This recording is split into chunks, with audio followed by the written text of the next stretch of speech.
Port Harcourt, are you ready? Today, 95.1 FM, the voice of the people. Whether it's happening in Port Harcourt, South South, Nigeria, or around the world, we've got you covered. On air, online, delivering balanced news and unbiased analysis. Today, 95.1 FM. This is Today, 95.1 FM, Port Harcourt. News.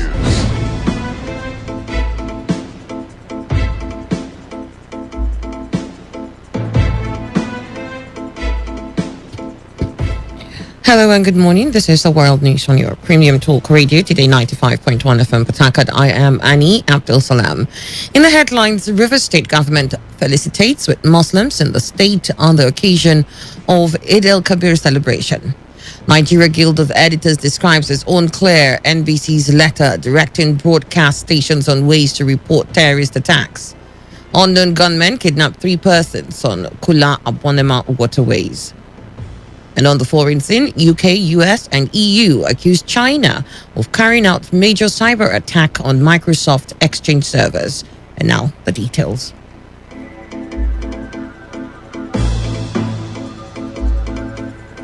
River State government has begun a clampdown on substandard and illegal water factories across the state.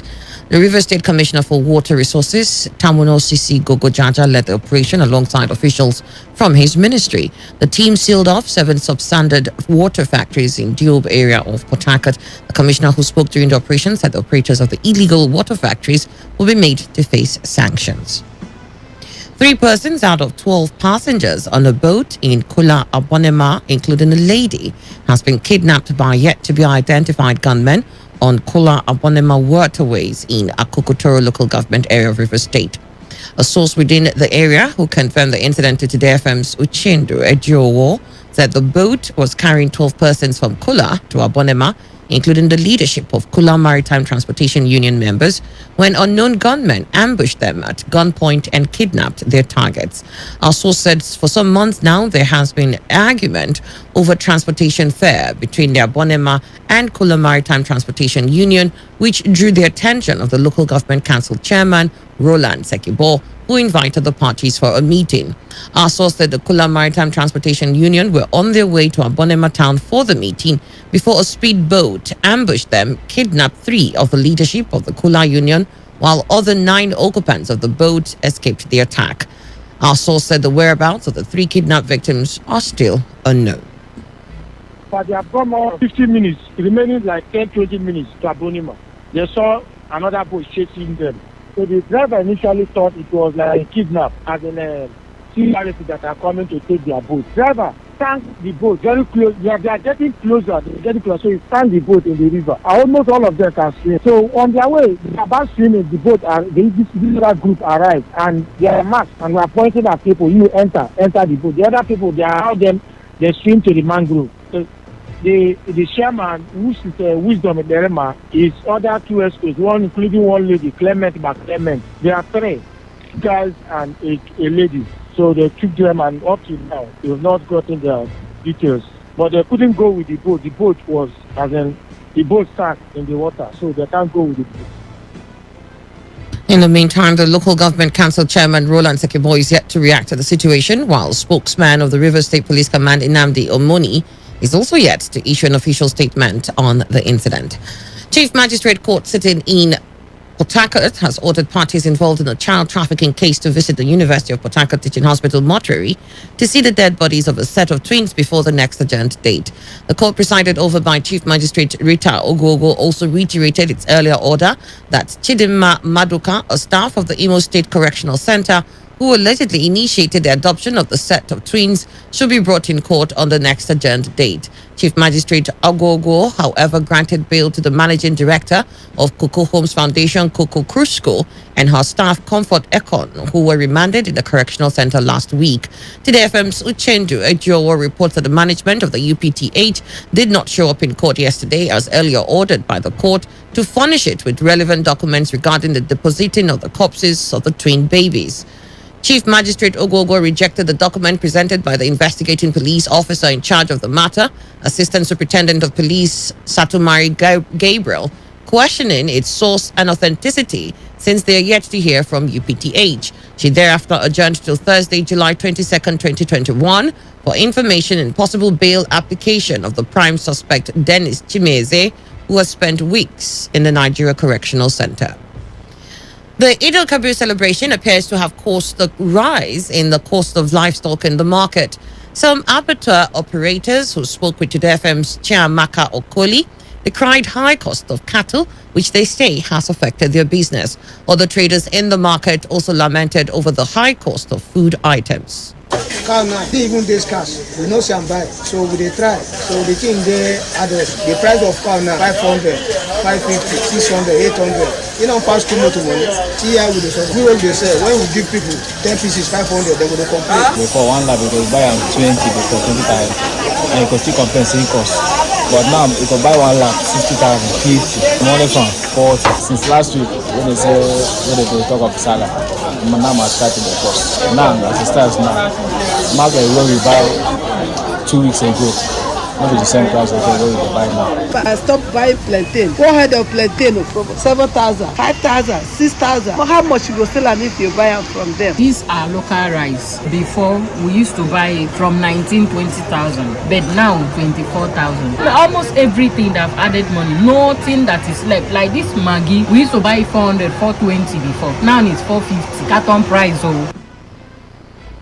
Meanwhile, Muslims in the country have been advised to celebrate this year's Eid al-Kabir in moderation as well as observe all COVID-19 safety protocols. Chief Information Officer of Nigeria Supreme Council for Islamic Affairs, National Headquarters, Asalimi Ibrahim, made the call in an interview with Today FM. According to him, with the COVID-19 pandemic that has led to a huge economic downturn, no family should be pressured into unnecessary spending and debt. Ibrahim, who emphasized the need to celebrate the day with strict compliance to health protocols in the face of the deadly Delta variant, said the period should be used to reflect on the pressing needs of the country. The council will want to advise that all non-pharmaceutical protocols as given by the NCDC should be obeyed, especially given the fact of the new variant of the Delta and the Delta Plus strain of the COVID-19 ravaging the world today. In celebrating the festival, not to go borrowing in order to celebrate. But we know that COVID-19 brought in its wake a lot of hardship. Feeling that you have an honest and transparent discussion with your family. If you cannot afford a ram, you can afford a goat. Good. If you cannot afford a goat, you can afford chicken. So it is not a must that you must borrow money to celebrate, because we are concerned about the mental well-being of all Muslims in Nigeria.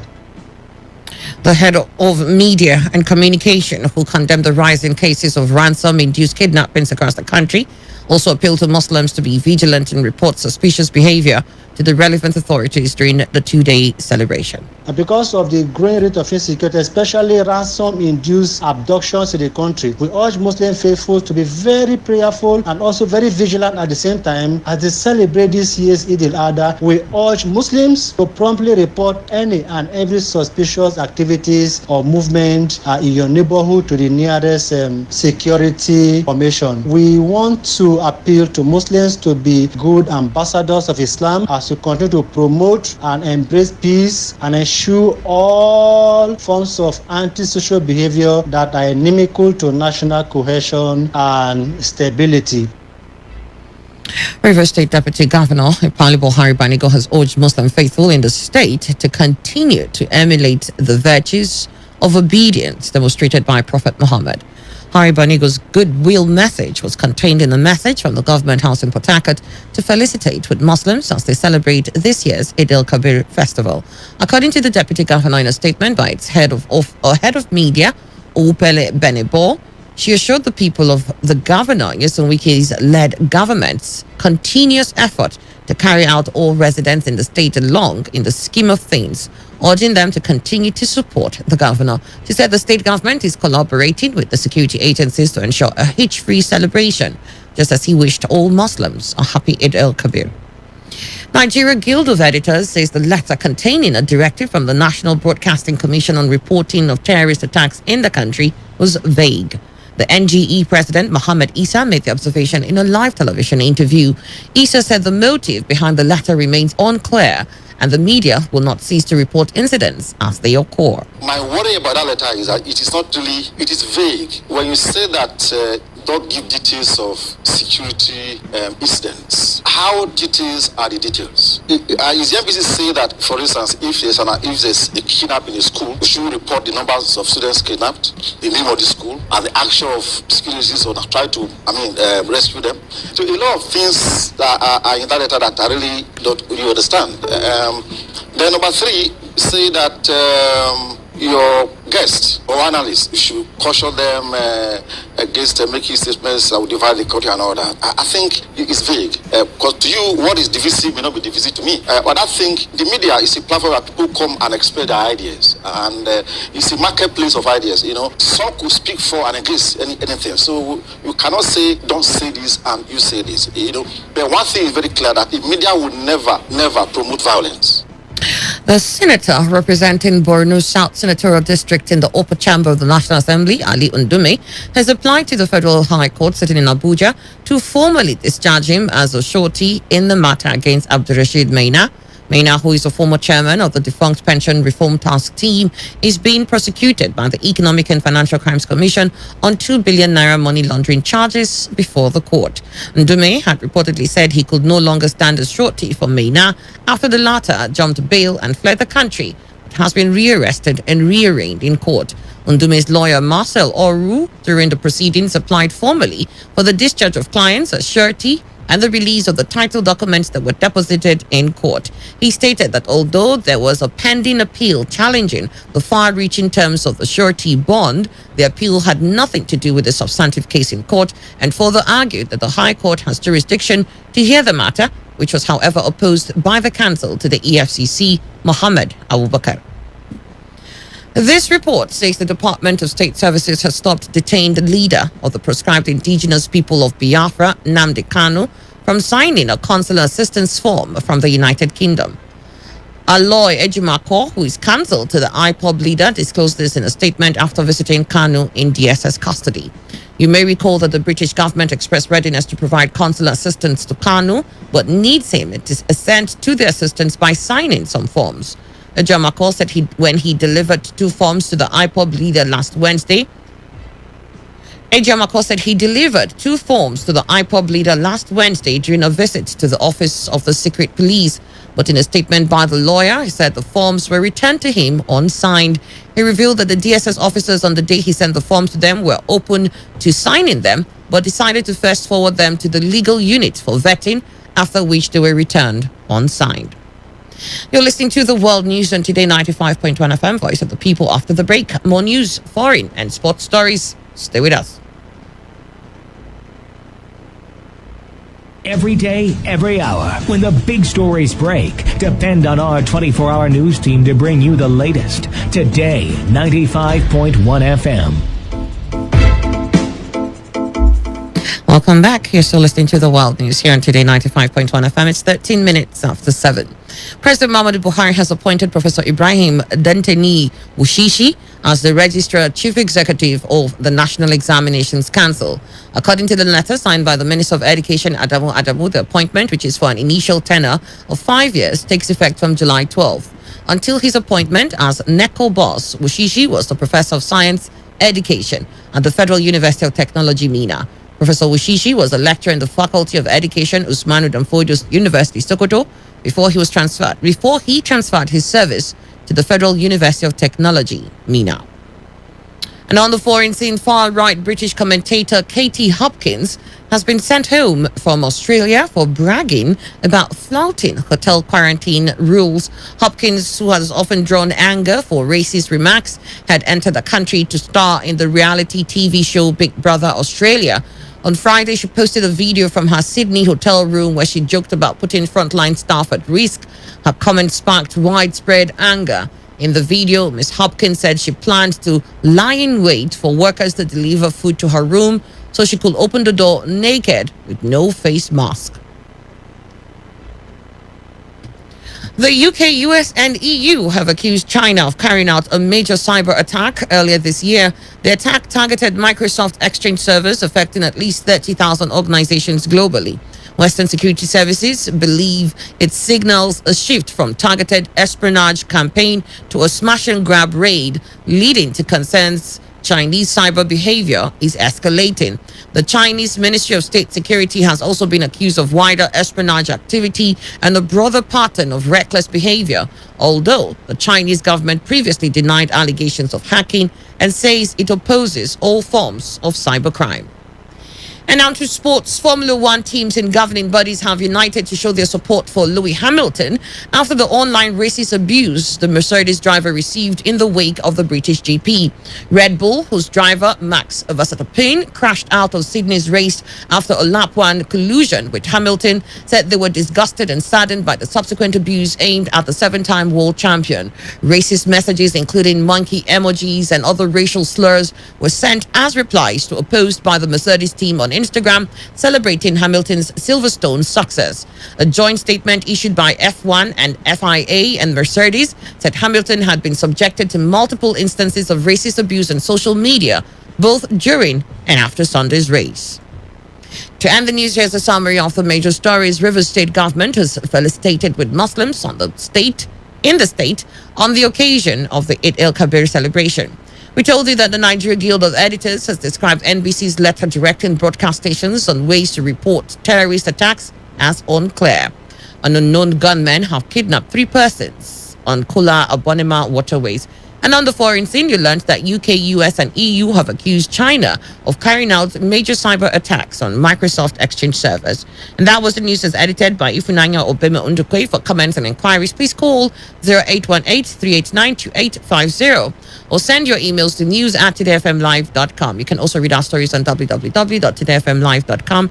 Do not forget you must take responsibility. Do so by washing your hands frequently with soap under running water or an alcohol-based hand sanitizer. Avoid touching your face in high contact surfaces when you're out and about. This will help prevent the spread of the coronavirus. I am Annie Abdul Salam. Thank you for listening. Do have a great morning. And from all of us here at Today 95.1 FM, we're wishing all Muslim faithful a happy Eid al-Kabir celebration. Today's news, today's entertainment, today's sports, today's issues. Today on Today 95.1 FM, Port Harcourt. Port Harcourt, are you ready? Today 95.1 FM, the voice of the people. Live from the Garden City of Port Harcourt, Nigeria. This is Today 95.1 FM.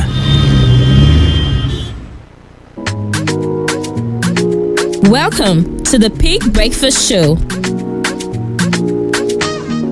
Good morning and welcome to the Peak Breakfast Show.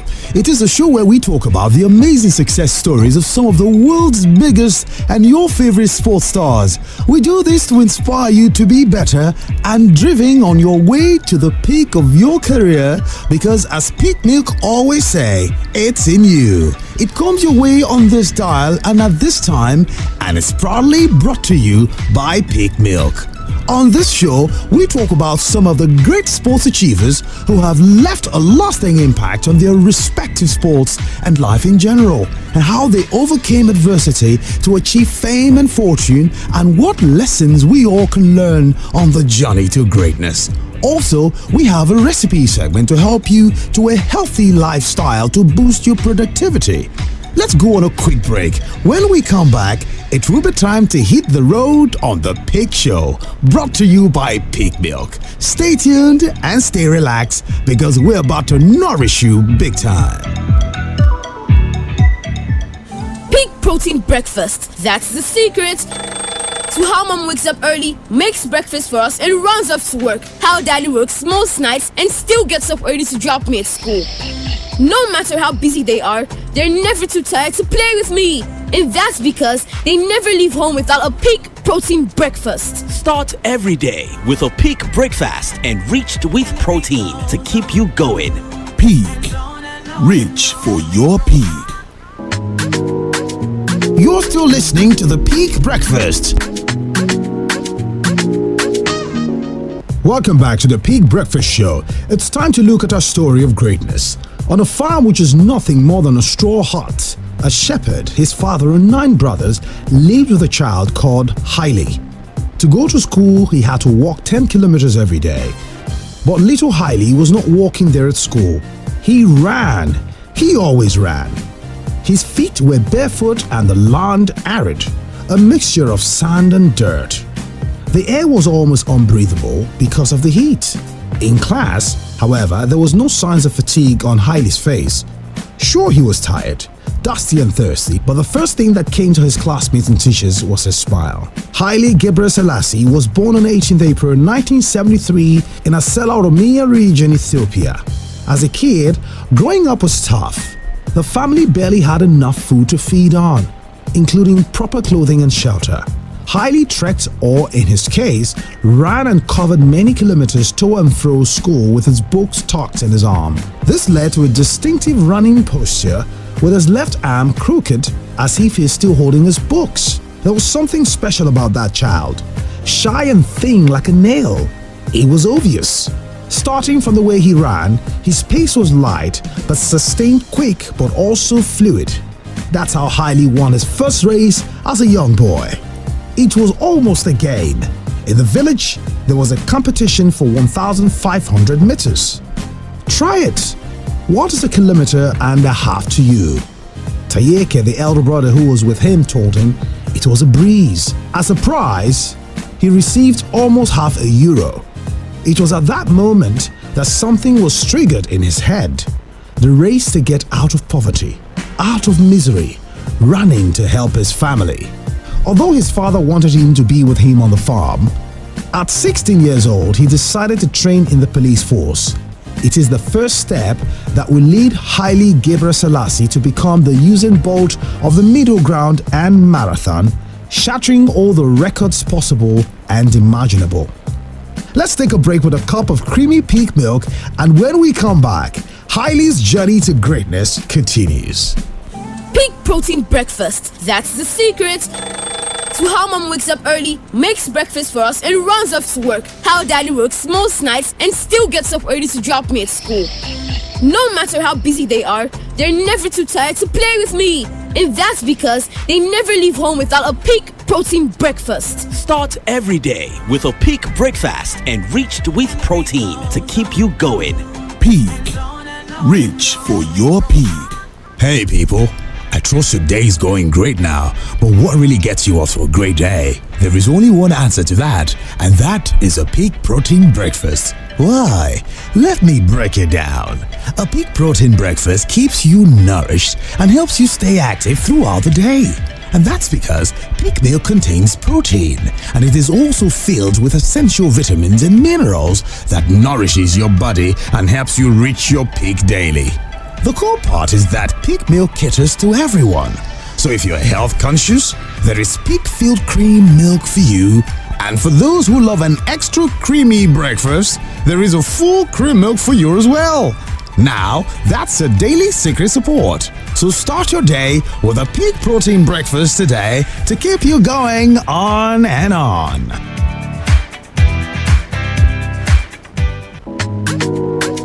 The story of greatness continues on the Peak Breakfast.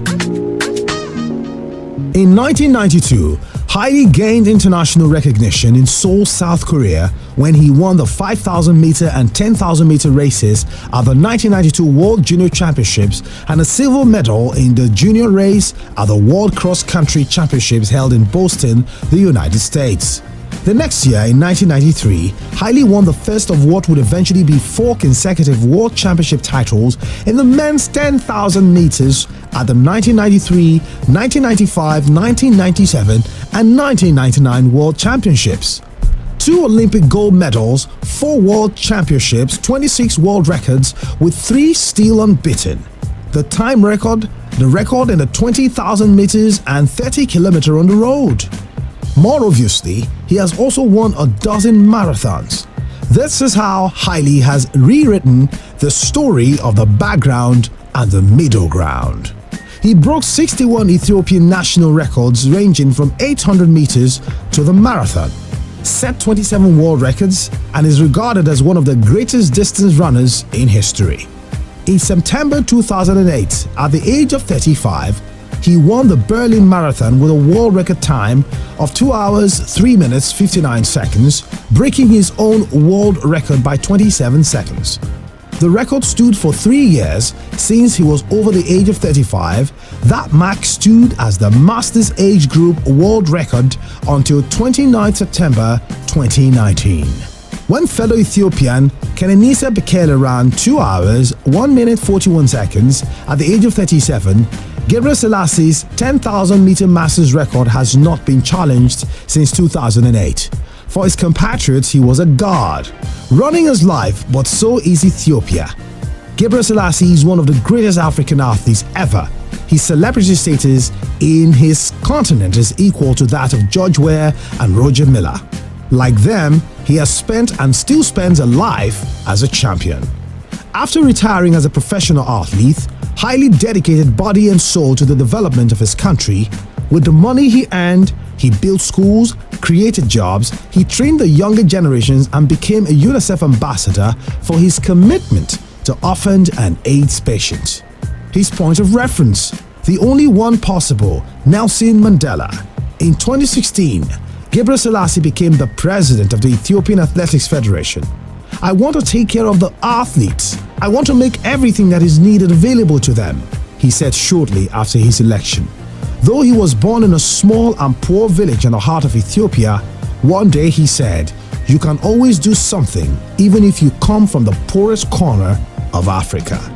Let's go on another break, refill with a cup of peak milk, and wrap up the show with a peak recipe segment. You don't want to miss this moment? We're just getting started.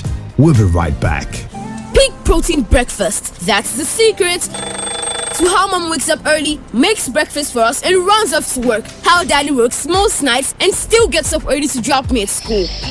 No matter how busy they are, they're never too tired to play with me. And that's because they never leave home without a peak protein breakfast. Start every day with a peak breakfast enriched with protein to keep you going. Peak. Reach for your peak. Welcome to the Peak Nutrition on the Peak Breakfast. Welcome back to the Peak Breakfast Show. Peak recipe of the day. Milk soup with pasta. Remember, the best way to start your day is with a glass of peak milk. Today, we have a simple but yummy recipe for you to try alongside a cup of peak milk. Our easy recipe will help you make milk soup with pasta. The ingredients you need: 33 oz of peak milk, half IBS pasta of choice, 1 spoon vanilla sugar, 1.75 oz sugar, handful of walnuts grounded or roughly chopped, pinch of cinnamon powder per bowl, half teaspoon lemon zest per saucepan. Here we go. Boil pasta as instructed on the box. Most of them take up to 8 minutes to boil. Meanwhile, boil milk with sugar and add vanilla sugar at the end. When pasta is done, strain and add to the milk soup. Discard the water first. Boil for 5 minutes. When almost done, add the lemon zest. Pour into bowls with a ladle and sprinkle walnuts and cinnamon as preferred. And you know what to do next? Serve with a glass of creamy peak milk. The Peak Breakfast will be right back. But you know I can't leave it without giving you some amazing breakfast food facts. Bread is bought by 99% of UK households, and nearly the equivalent of 12 million loaves are sold each day, equivalent to 43 loaves per person per year. 124,000 hectares of oats are grown in the UK, more than the area of Berkshire. Ooh. 1.9 meter hectares of wheat are grown in the UK. That's almost the size of Wales. Around 5.2 billion litres of milk are bought each year.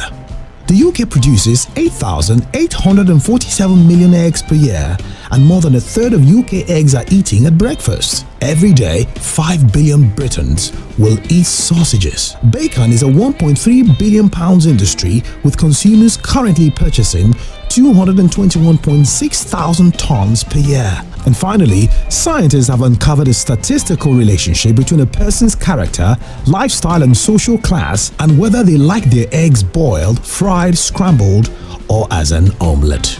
I'll stop right here so we can coast home. You're still listening to The Peak Breakfast. That's where the curtain falls on today's edition of The Peak Breakfast Show. It has been a pleasure bringing the show your way, and please tell someone to tune in next week at the same time and on this same dial as we bring you another exciting edition of The Peak Breakfast Show. Remember, you can always stay in touch with Peak Milk on social media by following on Twitter at Peak Milk and liking the Peak Milk Facebook page located at www.facebook.com/Peak Milk. Until next week, when we deliver another edition of the Peak Breakfast Show, stay healthy and keep taking the nutritious and delicious Peak Milk. That was the Peak Breakfast Show. Let's talk football. Let's talk football. What a devastating strike! Football is a leisure game. Sports is actually my job. Football is boring. That's not true. It's way more important than that. What a wonderful goal! Fantastic strike! As far as I'm concerned, sports is all about passion. Sports Attack, weekdays 7:30 a.m. and today's Sports Live 3 p.m. weekends 1 p.m. to 6 p.m. For all you need to know in the world of sports, leave the dial on Today 95.1 FM. My name is Simidele Adiagbo, the first ever Nigerian skeleton athlete to compete in the Winter Olympics. To keep tabs on trending sports stories across the globe, keep listening to Sports Attack on your premium talk, news, and sports radio station. Today, 95.1 FM, Port Harcourt. You will be glad you did.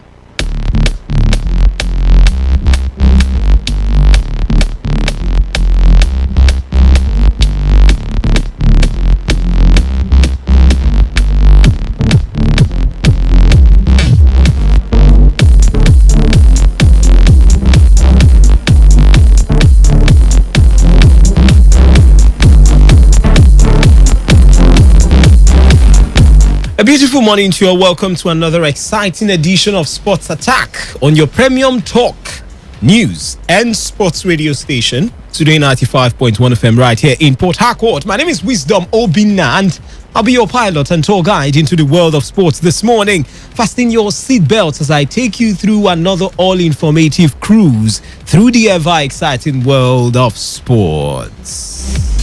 Hi everyone, my name is Ese Brume, Commonwealth and African long jump champion. You're listening to Sports Attack on Today 95.1 FM, Port Harcourt. Don't touch that dial. Alright, and we start off with wrestling, where Commonwealth gold medalist Blessing Oborodudu and 2018 African champion Ekerekemo Agyomo have both talked about their chances of winning medals for Team Nigeria at the Tokyo 2020 Olympic Games, which gets underway on Friday. The two are part of 5 wrestlers that would fly Nigeria's flag at the delayed Summer Games in Tokyo. After an intensive camping exercise for over 2 months, 10-time African champion Oborodudu, who would be making her 3rd appearance at the quadrennial games, believes now is the time to make a difference after failing to land a medal at her 2 previous attempts. The former world number 2 said she's a better wrestler now, dispelling any form of pressure ahead of the Tokyo Games. A lot have changed, the mindset and more tournaments that I've attended and training. I know that there will be a difference in Tokyo 2020. For me, I don't have any pressure. I'm calm, training, and I pray that God should crown my effort with success at the Olympics. For Olympic debutant Agyomo, the only male wrestler in the team, he insists he's not in Tokyo to make up the numbers, stating that he's poised to create record at the games. I'm not just going there because I'm going to Olympic. I have something serious because I'm going there to achieve something, to create record. That is my target, and I've trained well. It's only God will fight for me, because for the qualifier, this is the way I train and keep myself to qualify. I believe with God, I can do something better. Oboro Dudu and Agiomo, as well as Odunayo Adekroye, Aminata Dini, and young star Adijat Idris will be attempting to win Nigeria her first wrestling medal at the Olympics when competition gets underway from 1st to 7th August. To basketball, Nigeria's D Tigers coach Mike Brown says it has been an exciting journey so far as the coach of the Nigerian national team. The Nigerian Basketball Federation in February 2020 pulled off a massive feat with the appointment of NBA coach Mike Brown as the coach of the Tigers, Nigeria's senior men's basketball team. The qualifiers have been successful, with Brown's team already booking their place in the 2021 Afro Basketball Tournament in Kigali, Rwanda, after the Olympics. It's been a tremendous amount of support. I've had people reach out to me, obviously that don't know me. I've had a lot of past players reach out to me to give their support.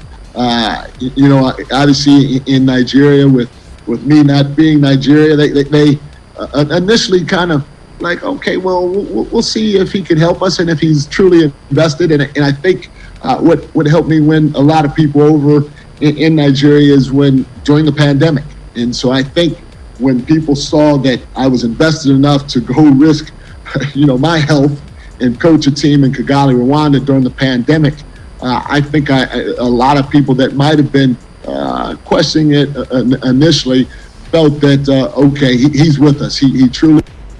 Now, ahead of the Olympics, the Tigers have impressed with big wins against the United States and Argentina in exhibition games.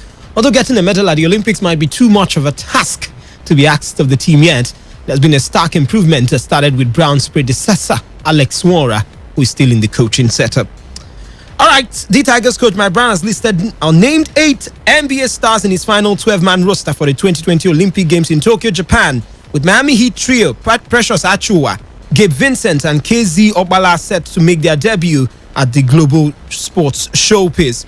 The Nigerians are built to open the Olympics campaign against Australia at the Saitama Arena in Tokyo on July 25th, with hopes of making it to the knockout stages after their impressive outings at their recent exhibition games in Las Vegas, where they beat number 1 ranked United States and 4th ranked Argentina. Josh Okogie of Minnesota Timberwolves, Mie Oni of Utah Jazz, Jordan Nwora of Milwaukee Bucks, Kele Bagada of Hapoel Beersheva, Obie Megano of Fuenlabrada, Spain, Chimezie Metu of Sacramento Kings, and Ike Nwanu of Samara in Russia are all in line to fight for a starting berth at the games.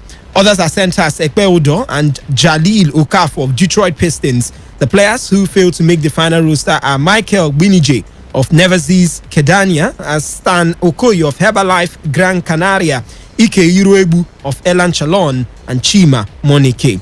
Nwora will join up with the team in Tokyo after his time with the Bucks, who are currently in the NBA Finals, needing one win against the Phoenix Suns to be crowned 2020-21 NBA champions. The Tigers will face Australia, Germany, and Italy in group of the men's Olympics basketball event.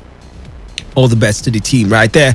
All right, by the way, the Tigers coach Otis Hughley in his 12-man roster for the Olympics kept faith with veteran captain Adora Elono, Aisha Balarabi, Elizabeth Balogun Promise, Amuka Amara, Atonye Nyingifa, Ezinne Kalo, Palace Kunai Akpana, and Ifi Ibekwe. Others are Odera Chidom, Victoria Macaulay, Erica Ogumike, and Amy Okonkwo. The Tigers will open the Olympics account against the United States, who they lost 93-62 to in an exhibition game on Monday, on July 27th, before squaring off against France and host Japan. Meanwhile, former Olympic gold medalist and Nigerian player Victor Ikpeba says the expectation of Nigerians are very high as Team Nigeria hopes to win medals when the tournament gets underway in Tokyo, Japan. Ikpeba was part of the Nigerian Olympic football team that won the gold medal in Atlanta 96 games in the USA. He highlighted the importance of the global fiesta as a unifying event, wishing the Nigerian team the best of luck. The Olympic tournament comes with a lot of Olympic spirit, you know.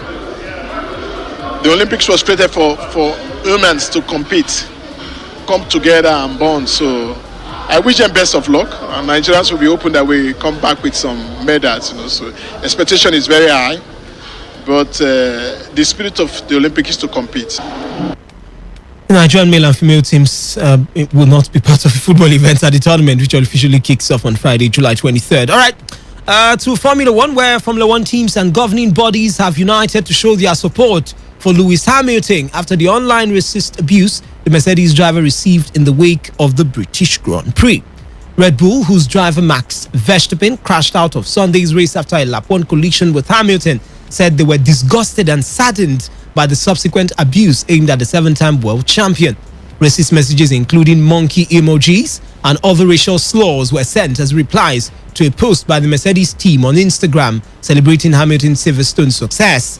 A joint statement issued by F1, the FIA and Mercedes on Monday morning said Hamilton had been subjected to multiple instances of racist abuse on social media both during and after Sunday's race.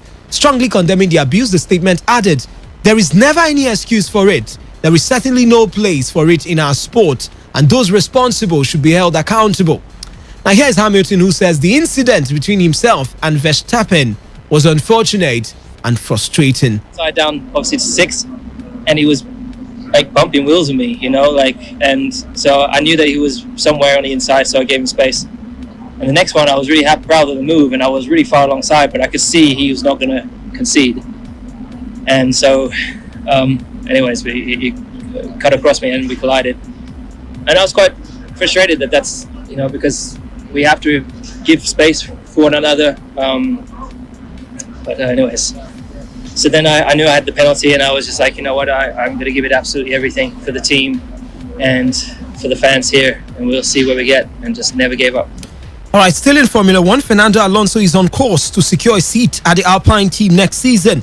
Their chief executive officer, Lauren Rossi, says Rossi revealed that Alonso is on a 1+1 contract this year with an option the team can take up for 2022. He's doing great, Rossi told BBC Sport. He's as fast as ever. He's certainly extracting the most out of the car. Rossi added, the car is not incredibly fast and he still manages to get some super hot laps and qualify the car very well. So far, so good. Asked whether Alonso would stay for 2022, Rossi said, he's doing everything for me to consider exercising his contractual option.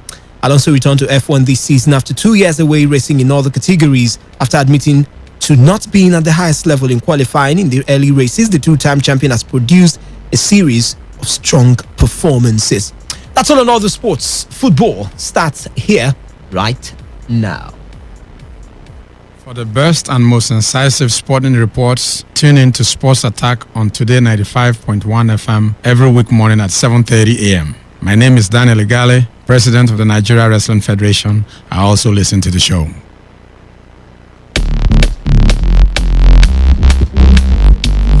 All right, and quickly we do kick off with the ITO Cup, where FC Robo have reached the final of the 2021 Women's ITO Cup competition for the first time after they defeated Edo Queens in the semi-final on Monday evening. The semi-final decided at the NFF Goal Project pitch in Abuja ended goalless after regulation time, but FC Robo progressed after they came out top 5-3 on penalties to sort up a final clash against Bayelsa United. Meanwhile, Bayelsa Queens had on Sunday thrashed the reigning Nigerian Women's Football League champions Rivers Angels 5-0 to progress to the final of the 2021 Women's ITO Cup.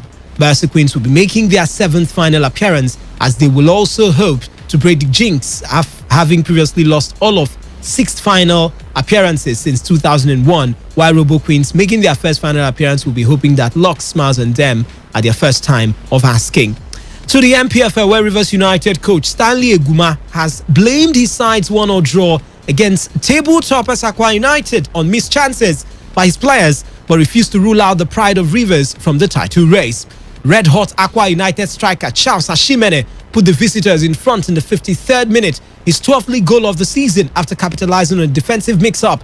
But Bamba Bakari leveled for Eguma's men with 3 minutes left to play as both sides settled for a share of the spoils in a very heated Matchday 33 Nigerian Professional Football League clash.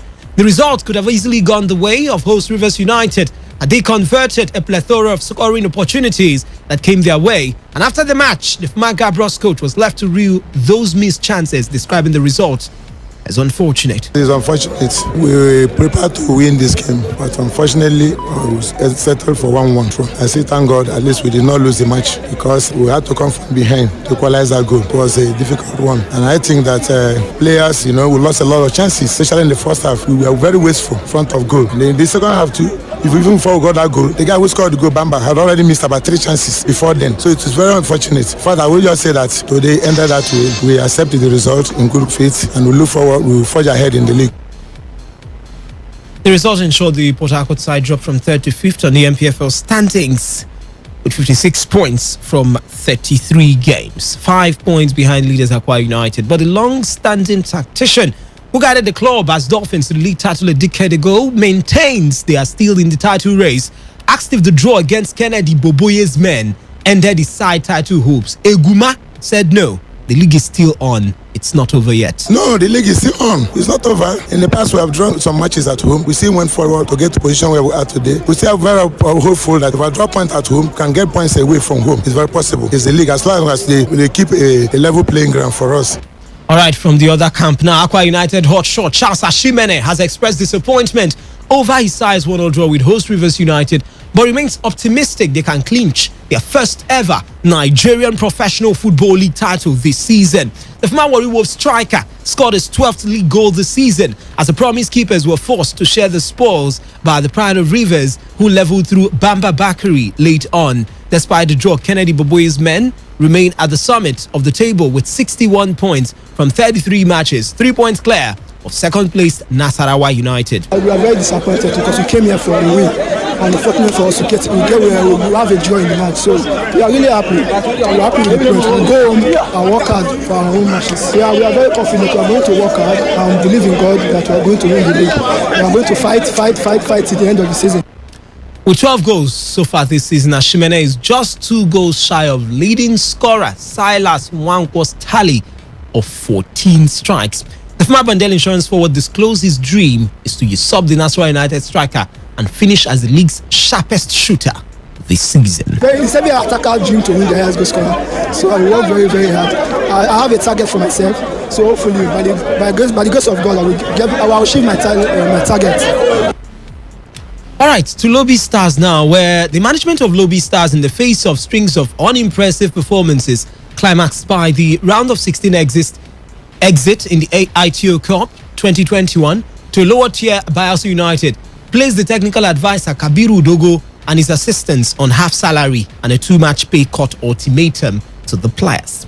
Addressing the team ahead of an MPFL fixture against Katsina United, the vice chairman Lobby Stars, Mr. Emmanuel Tama Andofa, expressed his displeasure for the poor away results in the league and the ITO Cup ouster, and lamented the lack of commitment to work by the technical crew and the playing staff. Mr. Andofa said if the result of games and the general performance of the team is not improved in the next 2 games, the management will be left with no choice than to further enforce the pay cut decision on the players too.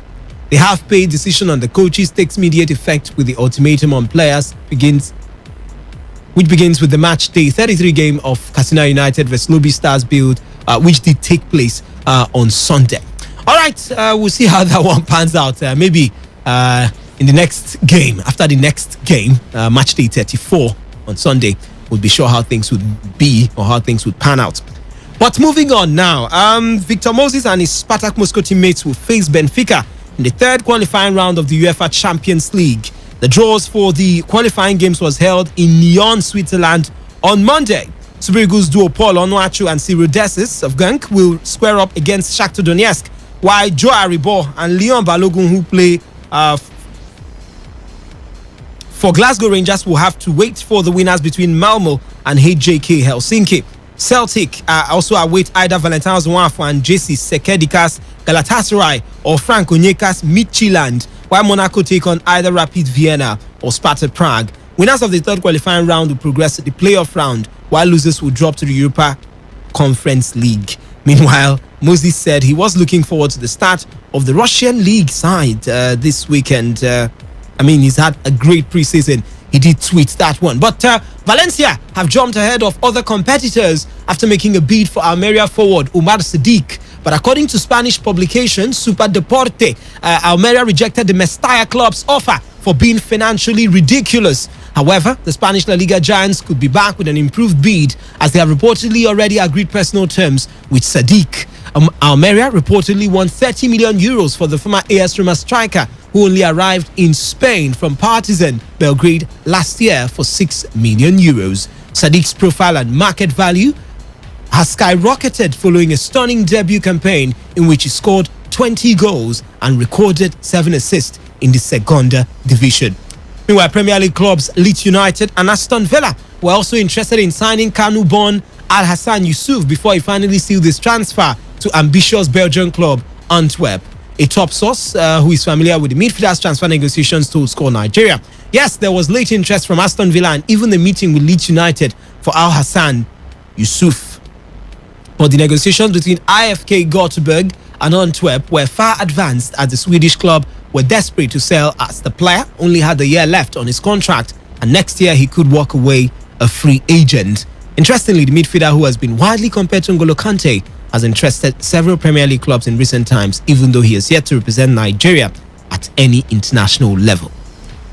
Kelechi Iheanacho has praised the family spirit of Leicester City's first team after returning for pre-season training at the start of last week. Iheanacho, City's top goal scorer last season, was part of the group which reported to LCFC training ground last week as Brendan Rodgers' men began their preparations for the 2021-2022 campaign. After the first week back in Seagrave, the 24-year-old former Man City striker spoke with excitement for the coming season and provided an insight into the relaxed but determined mood which currently exists in the Leicester camp. Quoting him, he says he feels good. It's sunny. He laughed speaking to LCFC TV. I'm happy to be back. Preseason is on. So you know what it means. Running. Of course, it's good to be back. Now we need to concentrate on the work that we have ahead. We just need to focus and get through the preseason and focus on the new season. Of course, it's good to be back with this special group of lads. We're like a family. We're all friends. So it's always good to be back with everybody. To the FA now, where the Football Association has commissioned an independent review into the disgraceful scenes that marred England's Euro 2020 final defeat to Italy at Wembley. England suffered a 3-2 penalty shootout loss on home soil to Italy on July 11th, following a 1-1 draw after extra time in their first major tournament final in 55 years. The showpiece match was overshadowed by a security breach that saw a number of ticketless supporters enter the stadium and clash with fellow fans and stewards. UEFA last week launched its own investigation and hit the FA with 4 charges relating to fan disorder, including the throwing of objects and the lighting of fireworks. Arsenal is on the news this morning. Albert Sambi Lokonga's football intelligence can be a huge asset to the club. That's Arsenal, after the Belgian under-21 international won the admiration of a Premier League great. Mikel Arteta made Lokonga his second signing of the close season on Monday. The Gunners wrapping up a deal reported to be worth an initial £15 million with Anderlecht. Lokonga was coached by Vincent Kompany of Anderlecht and Arteta, who worked with the ex-Man City captain when he was part of Pep Guardiola's staff, did the expected background work on the highly rated midfielder. Quoting him, he said, Albert is a very intelligent player who has shown great maturity in his performances during his development, Arteta told the club's official website. Now, Arsenal are also closing in on the transfer of Brighton and England defender Ben White for £50 million, having already taken 21-year-old left-back Nuno Tavares from Benfica for £8 million this summer. Who else thinks Arsenal are a bit serious this season? All right, moving on now. While Emi Buendia has been Aston Villa's statement signing this summer, the capture of Josh Finney may prove just as significant. Signed for a significant undisclosed fee from League One side Fleetwood, Villa beat a number of highly rated suitors to the signing of 16-year-old Josh Finney. Okay, we'll see how he performs. But Gennaro Gattuso admitted the circumstances that led to his failure to land the Tottenham job hurt more than any defeat or dismissal. It was reported a sustained online backlash from Spurs fans over the prospect of Gattuso succeeding Jose Mourinho as Tottenham head coach resulted in the club pulling the plug. The protests were in part down to the former Italy midfielder's controversial past, comments on racism, women in football and same-sex marriage. Tottenham subsequently appointed Nuno Espirito Santo as the new coach on June 30. It was a huge disappointment, but I wasn't described the way I am, and there was nothing I could do. Quoting Gattuso, who was speaking to Il Messaggero. All right, Milan, that's EEC. Milan have resigned forward Brahim Diaz on a 2-year loan deal from Real Madrid. The Rossoneri announced on Monday the 21-year-old Spaniard will be tied to the Serie A club until June 30, 2023, and wear the number 10 shirt. Diaz spent last season on loan at San Siro, where he scored 4 goals and provided 3 assists in 27 games in Serie A, 17 of which ended in victories for Stefano Pioli's side. The former Man City man, who signed for Madrid from the Premier League club in January 2019, had 26 shots for Milan last season with a conversion rate of 15.38. Diaz, a technically gifted and skillful attacker, joined City in 2015 after showing promise in Malaga's youth ranks. Well, his story goes on and on with the likes of Jadon Sancho and Phil Foden right there in Man City, but he did search for opportunities but couldn't find, and somehow he's still searching for opportunities. Gianfranco Zola believes midfielder Jorginho would be a deserving winner of the Ballon d'Or despite Lionel Messi's claims on the award. Jorginho finished the 2020-2021 campaign as Chelsea's leading Premier League scorer with 7 goals, albeit each of those came from the penalty spot. He carried that form into Euro 2020, playing every game for Italy in their successful campaign that ended with a penalty shootout win over England at Wembley. Jorginho actually missed from the sport in the final, but he otherwise enjoyed an impeccable tournament for the Azzurri. Quoting Gianfranco Zola, the Chelsea great, he says, should they give it to Jorginho, it would be deserved. He gives concrete balance and pace to his teams. I was lucky to have him at Chelsea, and I know what he does on the pitch. It would be deserved because not only were his performances at a high level, but the teams he played for have been outstanding. This must be taken into account.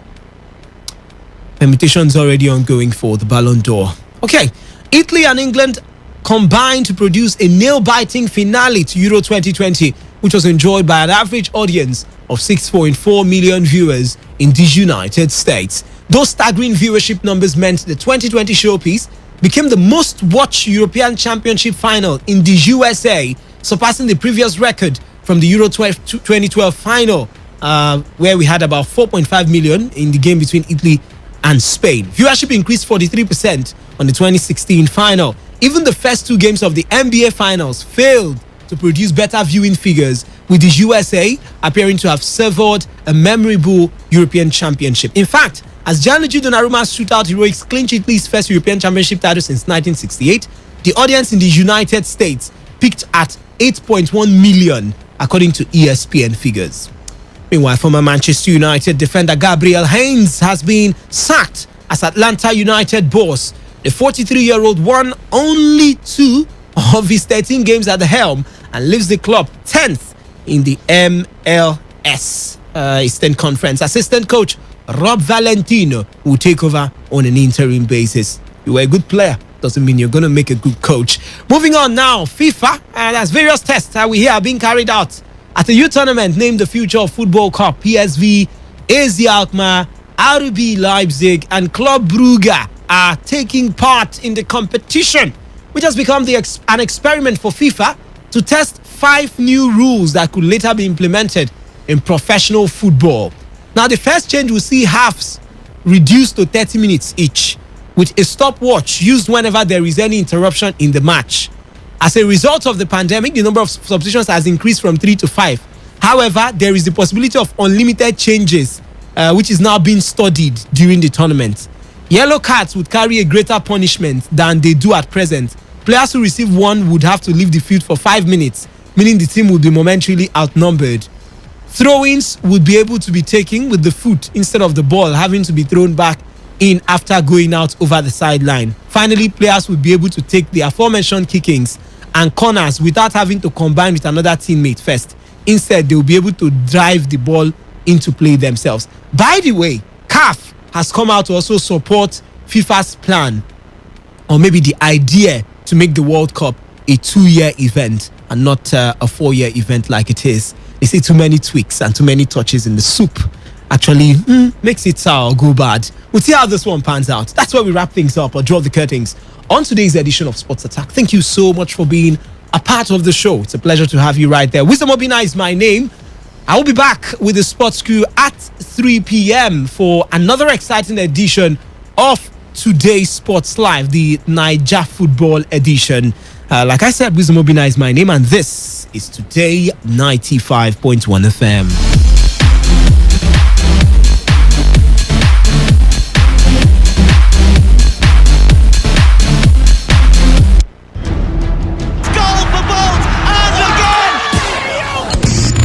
Catch all the latest and trending sports stories on Sports Attack on your premium talk, news, and sports radio station. 7:30 a.m. every weekday. Has stolen it at the death!